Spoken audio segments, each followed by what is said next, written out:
Well, now that we've looked at these bonds that are formed called peptide bonds between these amino acids to result in this polypeptide, and we took a quick look in the last lecture at some of these side chains, talking about whether they were polar, nonpolar, or charged. Let's look at what happens now. What actually makes that string of amino acids with all these side chains into what we would finally call a functional protein, and gives us some wonderful shapes and functions. All right. So to do that, we think about we've got these side chains, right? And these side chains can do all sorts of things. You can have different types of bonds. You can have sulfide bonds.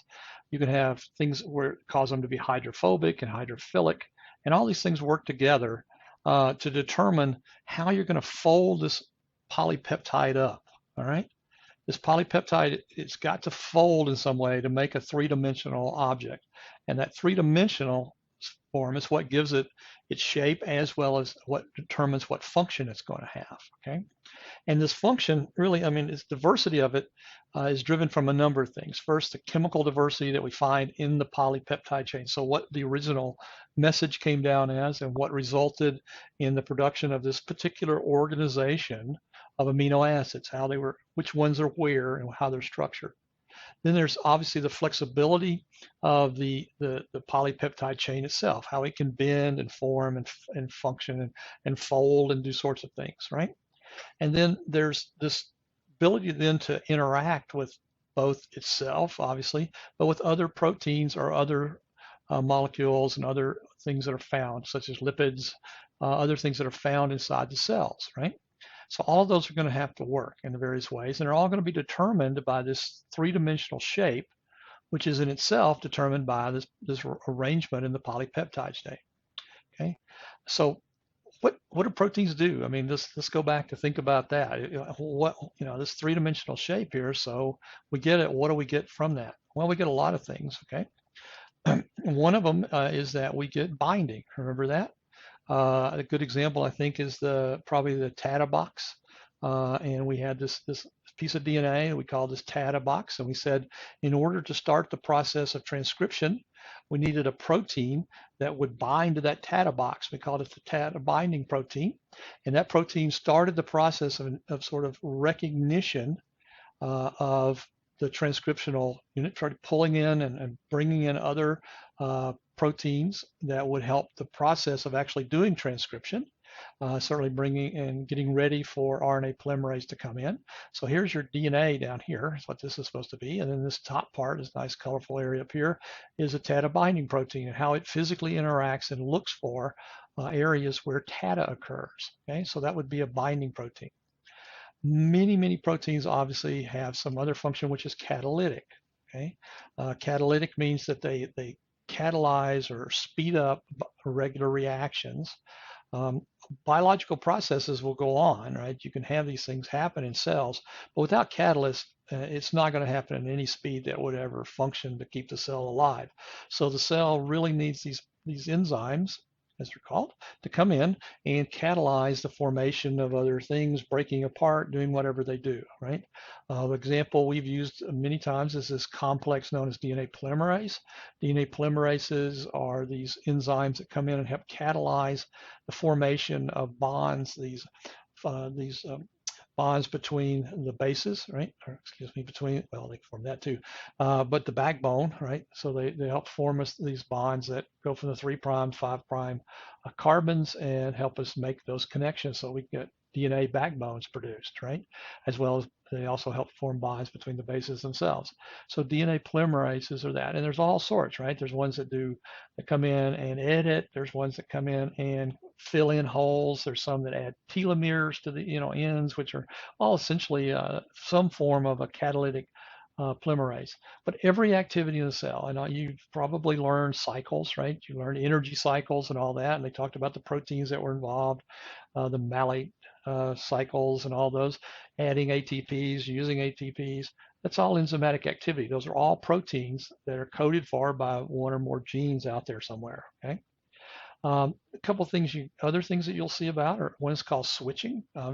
Obviously, you need to turn on, not only turn it on off genes, which we'll talk about in gene regulation, but you also need to make proteins do things, right?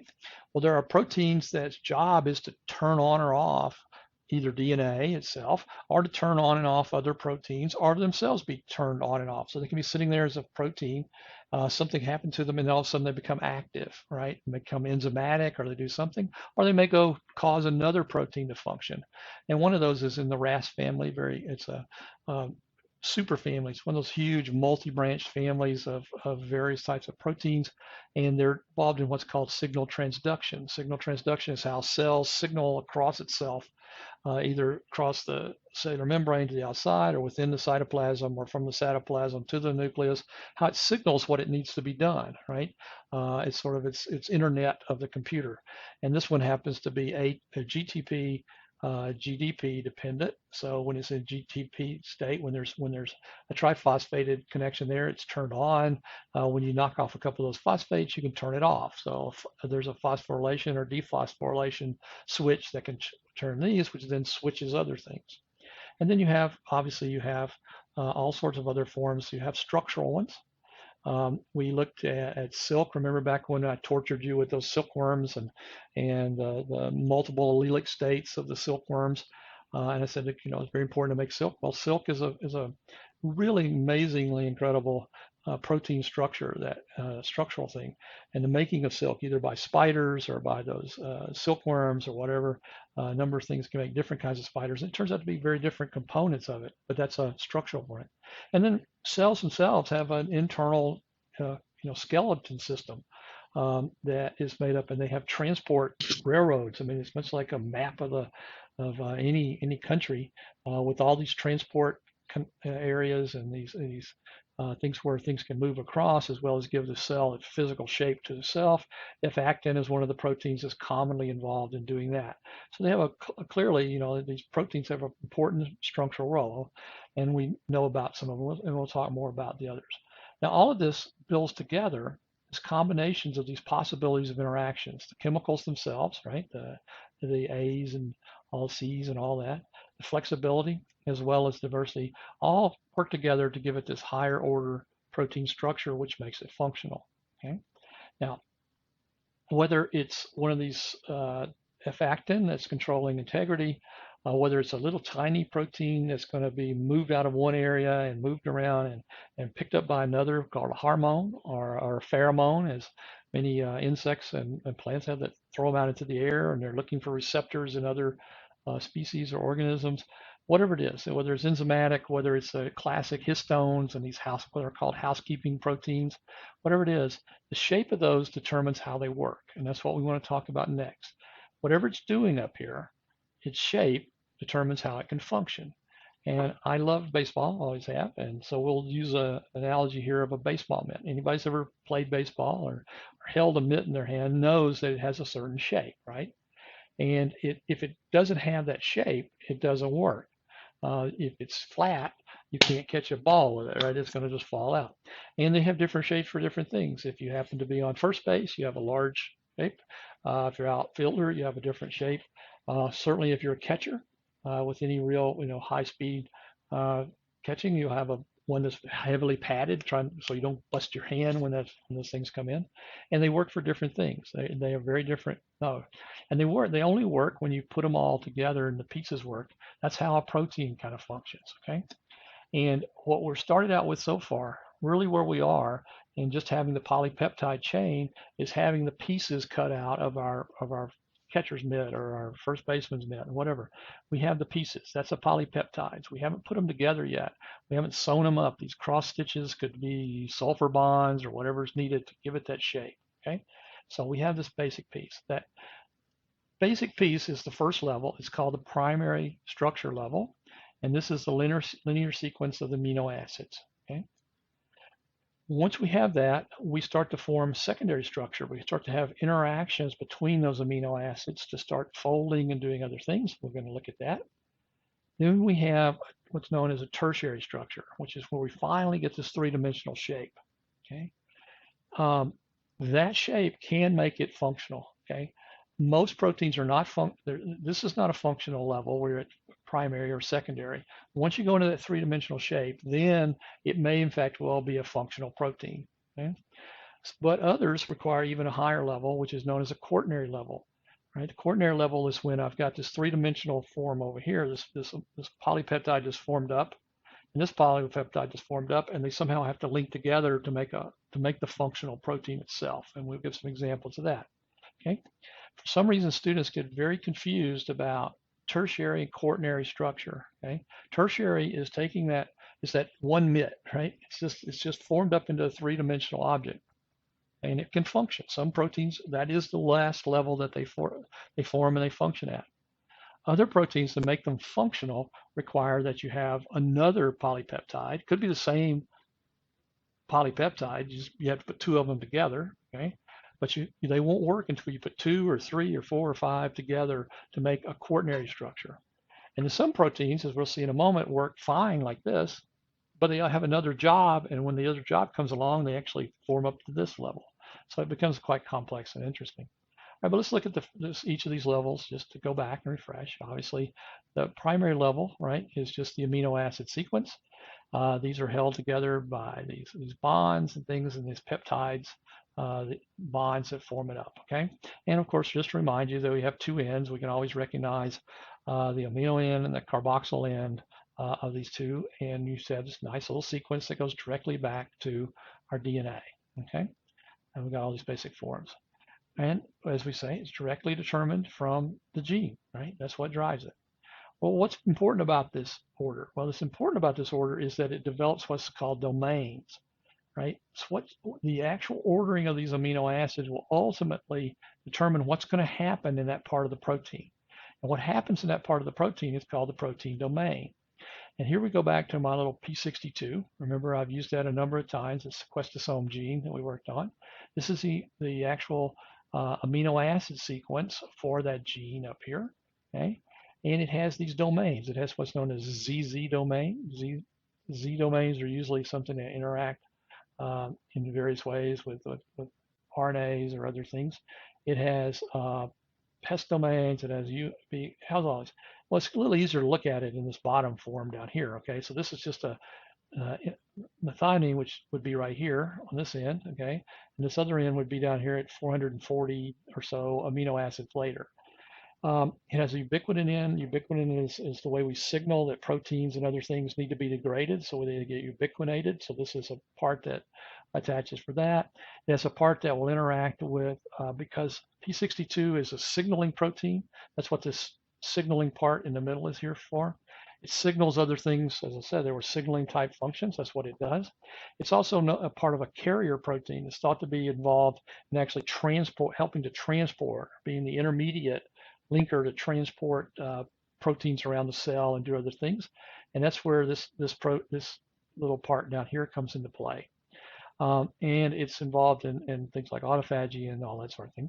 And up here, it actually will help it polymerize and form up with itself. It'll actually, in one form, it can work just as a polypeptide, formed up three-dimensional. Other times, it actually needs to join with another copy of itself and form this higher level structure. And that's when it does that, it interacts with other proteins. So these are domains, and they're just basically determined by the sequence of amino acids that are here. If you change the genetic code and it ends up changing one of these amino acids, it may in fact change these domains. And that's one of the ways we know how these domains work and how any molecular genetics people do this, or cellular people, is they'll go in and they'll either delete part of one end or the other, or they'll genetically modify the code so that when you get a protein, this domain is mutated.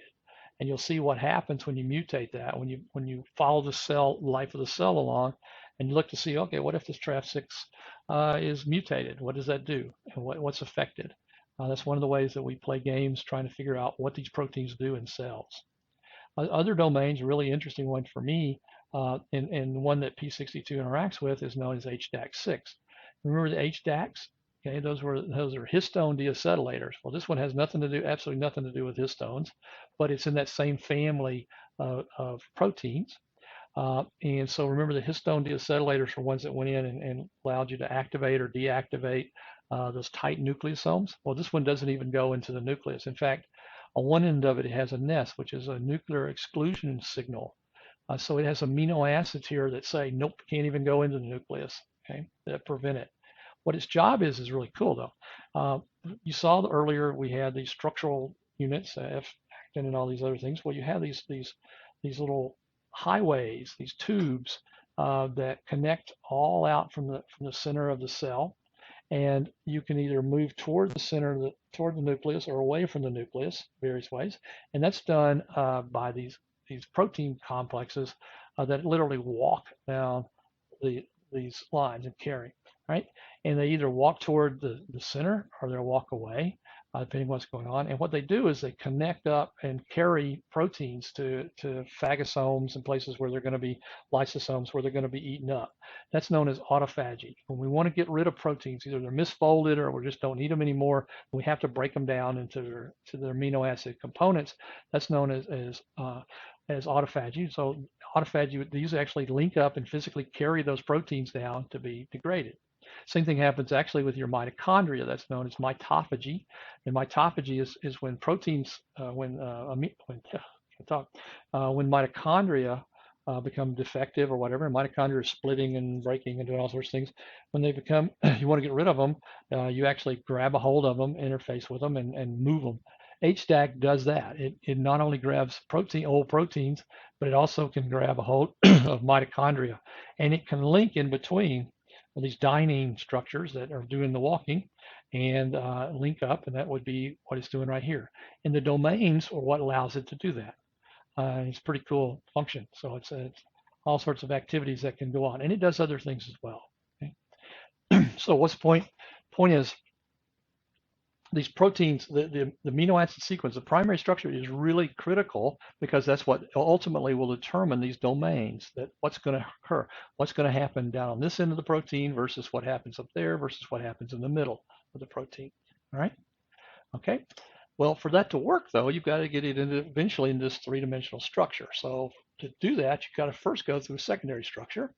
And this is really fairly common things that occur. One of those is what's known as a beta turn. This is where 3 or 4 residues are amino acids, will interact with each other in some way, cross bond or do something.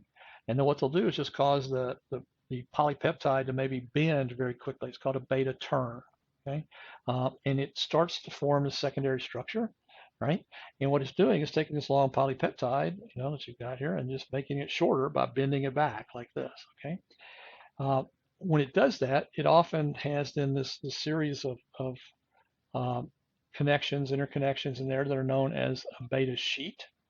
And a beta sheet are when you end up having these sort of connectors between 2 or more, sometimes 3 or 4 of these areas. And it's a very, very common way that proteins look. In fact, these are yellow things here, are beta sheets that are forming what are the outsides of what are known as a poron. A poron is just a single polypeptide structure that allows things to pass in and out. So cells, obviously, you got to go through the membranes or you got to go in and out of the nucleus or whatever. You need pores for that to happen. And this is one of those types of pores. And we'll talk about much more complex ones in a moment. But they have part of that structure, and the structure is made up of these beta sheets. The other, and probably the most common, is not a beta sheet, but beta sheets are very common. But alpha helix. These alpha helixes can be right-handed, they can be left-handed, they can do all sorts of things, but they are one of the most common, and they're these curls that you see, something like this, okay? And they give it this sort of cylindrical structure to the form. Again, they can go either direction, they can be large, they can be small, they can be irregular, and all sorts of things. But again, this is just cross-bonding between the amino acids that are causing these structures to appear like this. And very often in their side chains, things hanging off of them like this. Going back to my P62, this area down here where they're going to polymerize together, okay, down here and do other things, interact with others. When it's interacting with other proteins, it's doing it through these areas where you've got a few amino acids together that are causing these helices. So this would be the way this protein, what a computer thinks this protein would look like in those alpha helix areas, all done by about 50 or 60 proteins amino acids that are found down in this region, this domain right here. Okay, all right. Well, that's what we would think of as our tertiary structure. Okay, that's our three-dimensional types of structure. And of course, what happens in that case is you end up with your polar and your hydrophilic polar ones being on sort of the outside, often out here like this on these three-dimensional shapes, right?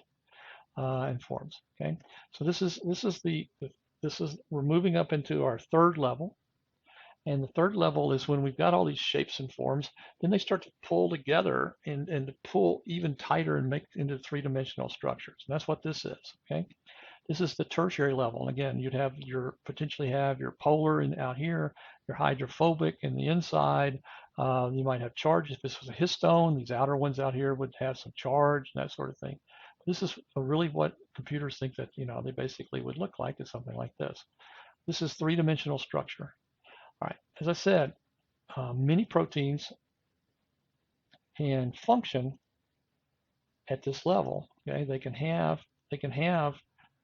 can be the level they function at, right? They've got the three-dimensional shape, they've got the domains, they've got everything they need, and they may be a mixture of sheets and turns and areas that have none of that going on, as well as then these nice little helices spirals. That is the tertiary, or your third level. And if they form a little basket like this, maybe that's where catalytic activity occurs or something else, they're ready to go. They're functional. They're like my baseball mitt, okay? But other times you need to put two baseball mitts together. I know you wouldn't do that, but you need to put two things together to make them work, okay? If you're, I don't know, hockey player and you're trying to guard the goal, you need two big glove things to do that with or whatever, okay? Well, that's the next level. Right? And the next level is known as the quaternary level, fourth level, where these three-dimensional structures now move together to form a form. Okay, some really classic examples. This was worth a Nobel Prize a few years ago. Potassium ion channel protein is clearly one that's made up of multiple polypeptides that themselves have formed up into their tertiary level and now have stuck together to make a quaternary structure. Okay, in this one you have, it's kind of cool. You actually in the center here, because what's happening is it's on the cell surface and it's helping potassium ions go back and forth because that's what triggers activity in cells, many cells, particularly neural cells. And this pore in the center right here has hydrophilic areas that helps the water system move through. The outer part of it is actually what's known as lipophilic. Lipophilic means that it likes lipids, and this part on the outside out here then means it's able to go into the membrane parts of the cell. The outer surface cell has lots of lipids, and so this is able to be attracted out there. So the pore, once this all comes together, it forms a pore by having multiple polypeptides in their tertiary condition form up. And then obviously there are domains in here for doing various things, attaching, connecting to the membrane itself, moving the ions, and having a channel formed like that. Okay? This is my P62 again, and I said while it has multiple functions, in one state it forms what's known as a homodimer. A dimer is two, so this is when two polypeptides come together. Homo means they're the same polypeptide, so this is two P62 peptides linking together, and they link together in this PB1 domain right here, and they form, it's called oligomerization, and when they become oligomers of each other, okay? And they don't have to be the same polypeptide. You can have two or more different polypeptides. One example, as we've shown here, is this human chorionic gonadotrophin protein, which is a heterodimeric protein. It's made up of two parts, an alpha and a beta chain that come together. The alpha chain is really a gene that's a very common gene found, protein itself, that's found in lots of parts of the reproductive tract system. And then it has a unique component, the beta one, that's a little bigger, about 145 amino acids long. This one's actually really pretty unique. It's on in humans, the genes for it are found, the loci are found on 19, chromosome 19, and they represented by 6 tandemly repeated loci. Remember what tandemly repeated? They went right after the other. and they're actually inverted tandem repeats. So they go like this. It's really cool area. But they're heterodimer. So this is a protein that forms when the placental, we're talking about in humans or placental mammals, when the placenta starts to attach to the uterine wall. This is a protein that's involved in that process. So it's useful. It's one of the proteins that's actually used in some of these little home pregnancy tests. That's what it's actually testing for, is whether or not you have this functional protein actually being produced. And if it's there, then it suggests that there's you're far enough along in the process, several weeks, where that you've got a placental detachment started, and of course in the pregnancy, right? So it's one of those ways for pregnancy tests. Unfortunately, this functional protein is also produced in some uterine cancers and things, so it's a signal for that too. But for the 99% part, so they made up a test. That's what this little home pregnancy test is. It just checks a little bit of urine. Within that urine, you'll have a small amount of this released, and it'll detect up if there's a pregnancy. Point of for us is that it's a heterodimeric protein made up of a very common, fairly short protein that's found around in reproductive systems, complexed up with a completely different one. Then once that's together, it makes this protein. Its job is to help this formation with the placental connection. Okay, and coronary structure, I think the one that we've talked about and we'll come back to when we talk about mutations and things, one that you know well is the globulin protein. This is the one that carries oxygen, and this one is a classic case of it's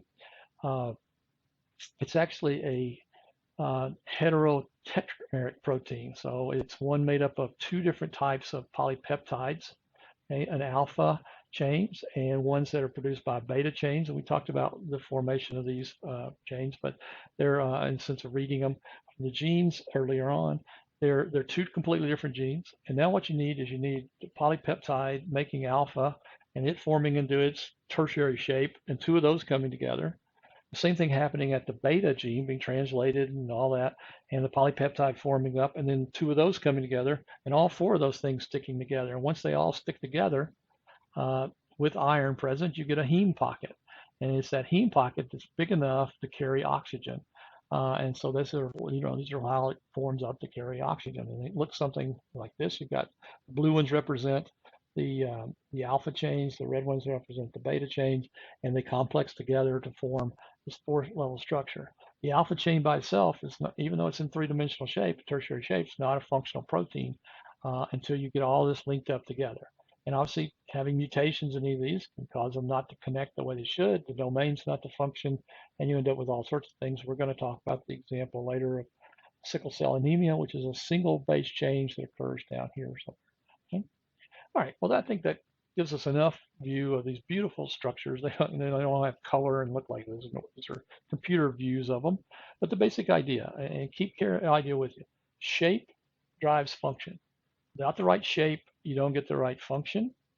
Shape's term is critical. Shape is determined by the sequence of amino acids, which is determined ultimately by the sequence of nucleotides back in the gene region, right?